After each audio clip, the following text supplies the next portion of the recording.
Hello good evening everyone. मैं राम पचौरी आपका बहुत बहुत स्वागत करता हूं पचौरी मल्टी के इस यूट्यूब चैनल पर। आज हमारे को टिश्यू कल्चर के बारे में पढ़ना है। ये आपके पैथोलॉजी के अंदर एक साइटोजेनेटिक्स से रिलेटेड टॉपिक है।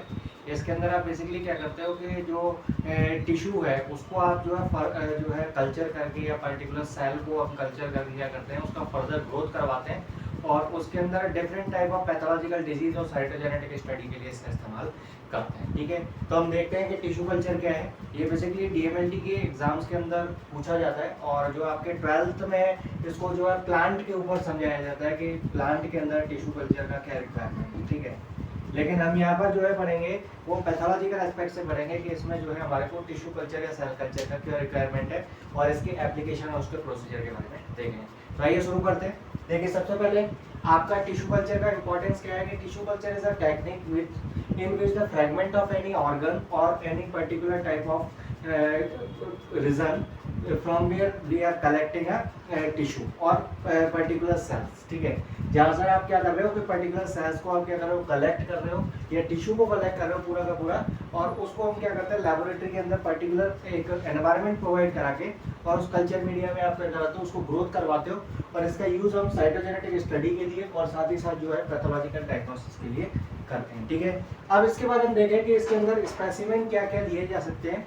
तो मेनली बेस्ट स्पेसिमेन जो होता है वो आपका क्या है, हेपेराइट ब्लड है, जिसके अंदर हम लिम्फोसाइट को मेटाफेज स्टेज में देखते हैं और उसके क्रोमोसोमल एनालिसिस करते हैं। ठीक है, तो ये चीज़ है। इसके अलावा हेमेटोलॉजिकल डिसऑर्डर के लिए आप बोन मैरो का स्पेसिमेन ले सकते हैं। आपके फाइब्रोब्लास्ट कल्चर के लिए आप स्किन बायोप्सी ले सकते हैं। ठीक है, इसके अलावा जो है प्रीनेटल एनालिसिस जो होते हैं, जो आपके मदर के वूम के अंदर जब बेबी है तो एम्ब्रियोनिक स्टेज में आप जेनेटिक डिसऑर्डर्स के लिए आप एमनियोटिक फ्लूइड ले सकते हैं, जिसको आप एमनियोसेंटेसिस टेक्निक के द्वारा यूज करते हैं। ठीक है, इसको आप किसके द्वारा कलेक्ट करेंगे, एमनियो सेंटेसिस। ठीक है, इसमें क्या होता है कि एमनियोटिक फ्लूइड को जो मदर के वूम के अंदर जो बेबी है उसके सराउंड में कुछ थोड़ा बहुत फ्लूइड जो होता है, उस फ्लूइड को आप निडल के हेल्प से क्या करते हो, कलेक्ट करते हो। ठीक है, तो ये सारी चीज़ें हैं जो बेसिकली कलेक्ट किया जाता है स्पेसिमेन के तौर पर। और बेसिकली हेपेराइट ब्लड जो है वो आपका यूज किया जाता है, इसमें जो है लिम्फोसाइट्स को आप देखते हो। ठीक है, इनमें क्या होता है कि जो न्यूक्लिएटेड सेल्स हैं उनको हमें बेसिकली देखना होता है। ठीक है, न्यूक्लिएटेड सेल्स। ठीक है, इसके बाद हम देखें कि इसके अंदर हमारे को टिश्यू कल्चर के लिए क्या क्या रिक्वायरमेंट है। तो हमारे को एक ऐसा जो है आपको चैम्बर यूज करना है जो कि आपके पूरी तरीके से जो है कवर्ड हो, उसके अंदर जो है ग्लास विंडोज होनी चाहिए और उसका जो है किसी अदर रूम के साथ कोई ट्रांजिएंस नहीं होना चाहिए। वो जो है बिल्कुल एक सेपरेट रूम होना चाहिए जिसका एक सिंगल एंट्री हो। ठीक है, इसके अलावा इसके अंदर पूरी तरीके से जो है आपका पूरा कवर्ड होना चाहिए, साथ में इसमें वेंटिलेशन का जो है आपको स्पेस मिलना चाहिए। ठीक है, सफिशिएंट जो है आपको वहाँ पर एरियाज बनाने हैं, तो अकोमोडेशन प्रॉपर होना चाहिए। जैसे कि आप ये बोल रहे हैं तो इसमें स्पेसिमेन कलेक्शन एरिया अलग से होना चाहिए, इसके अंदर वॉशिंग और स्टरलाइजेशन एरिया चाहिए, डिस्टिल वाटर की प्रिपरेशन के लिए एरिया चाहिए, केमिकल और ग्लासवेयर्स के स्टोरेज के लिए आपको एरिया चाहिए, हार्वेस्टिंग और स्लाइड प्रिपरेशन के लिए भी आपको एरिया का रिक्वायरमेंट होगा। तो काफ़ी बड़ा स्पेस आपको लेना होगा।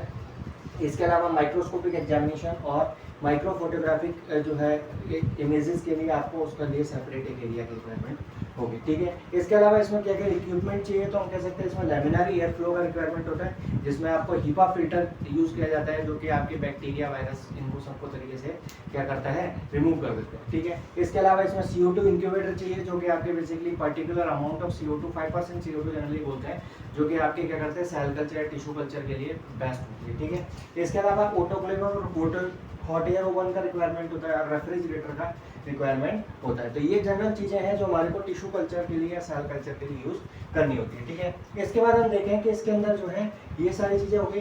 कल्चर मीडिया के तौर पर आप क्या इस्तेमाल करते हो, तो कल्चर मीडिया में आप दो तरीके की मीडिया यूज़ करते हो, ईगल्स मिनिमम एसेंशियल मीडियम और इसके अलावा डेल्बाइकोस मॉडिफाइड एनरिच्ड मीडियम। ये दो तरीके के मीडियम हैं जो अपन जो है सेल लाइन कल्चर्स जो बनाने के लिए यूज़ करते हैं। ठीक है, इसके मेथड ऑफ प्रिपरेशन को हम देखें तो आपके जो सेल कल्चर होते हैं दो टाइप के हो सकते हैं। एक होते हैं शॉर्ट टर्म कल्चर, यानी कि जिनमें क्या होता है कि आपकी जो डिवाइडिंग सेल्स होती हैं जो कि एक पर्टिकुलर जो है टाइम तक वो डिवाइड कर सकती है, उनको आप जनरली यूज़ करते हो लाइक लिम्फोसाइट और बोन मैरो।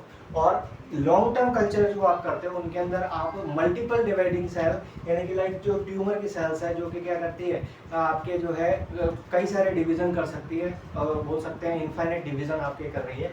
तो स्किन के ट्यूमर सेल्स और एमनियोटिक फ्लूइड जो है आप लॉन्ग टर्म कल्चर के लिए यूज करते हो। ठीक है, इसके अंदर देखिए मेथड ऑफ प्रिपरेशन में आपको पहले प्राइमरी सेल लाइन प्रिपेयर करना होता है, उसके बाद एक आता है फेज ऑफ अटैचमेंट, फिर आता है फेज ऑफ डीजनरेशन, और देन उसके बाद हार्वेस्टिंग करनी होती है, जिसके द्वारा आप क्या करते हो कि आप जो है पर्टिकुलर सेल को आप मेटाफेज स्टेज में जो है स्टॉप कर देते हो, और मेटाफेज स्टेज में जब वो जो है इनहिबिट हो जाएगी उसके बाद फिर आप क्या करोगे उसको माइक्रोस्कोपिक एग्जामिनेशन के लिए यूज करोगे। ठीक है, अपन देखते हैं इसके अंदर वन बाय वन के इनके स्टेप्स में क्या क्या प्रोसीजर अपन यूज करते हैं। ठीक है, तो ये देख लेते हैं पहले इसका प्रोसीजर कि इसका जो है प्रोसीजर क्या होता है।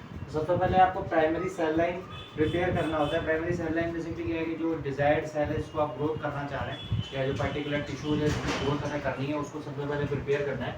तो उनमें हमारे को स्पेसिफिक सेल्स जो हमारे पास गिवन है उसका सस्पेंशन होता है, उस सस्पेंशन को पहले आप सेंट्रीफ्यूज करके क्या करते हैं सेल्स का पैलेट फॉर्मेशन कर लेते हैं। ठीक है, यानी कि वो नीचे क्या हो जाएगा डिपोजिट हो जाएगा सेंट्रीफ्यूगेशन के बाद। ठीक है, देन इसके बाद क्या करेंगे सस्पेंडेड ये जो आपका जो सेंट्रीफ्यूज करने के बाद पैलेट फॉर्म बना उन सेल्स को आप 1 ml स्पेसिफिक मीडिया के अंदर आप क्या करते हो उसको जो है आप मिक्स कर लोगे, और मिक्स करने के बाद साथ में एक वाइटल डाई का इस्तेमाल किया जाता है जो न्यूट्रल रेड होती है।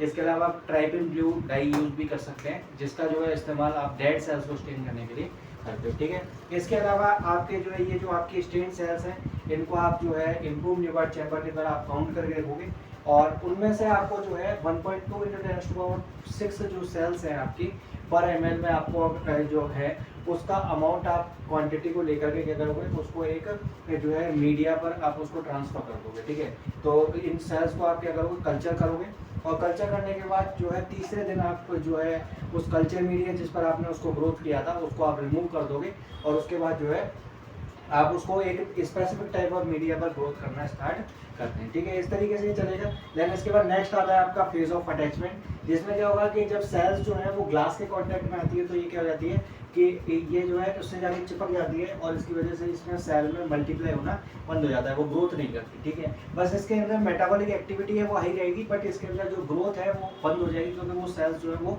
आपके ग्लास से चिपक जाती है। ठीक है, इसके बाद आता है फेज ऑफ डीजनरेशन। इसके अंदर क्या होगा कि जब सेल्स मल्टीपल डिवीजन करती है तो वो जो है वहाँ पर जो मीडिया जिस पर उसने ग्रोथ की है उसको क्या करेगी वो जो है आपके यूज़ कर लेगी। तो यूज़ करने के बाद क्या होगा कि आपके जो एसेंशियल फैक्टर्स जो उसको ग्रोथ करने के लिए चाहिए वो क्या हो जाएंगे डेफिशिएंट हो जाएंगे। ठीक है, और इसके अलावा क्या है जो टॉक्सिक कैटाबोलाइट्स है उनके एक्यूमुलेशन की वजह से क्या हो जाती है सेल ग्रोथ करना बंद कर देती है। ठीक है, देन इसके बाद आता है आपका हार्वेस्टिंग।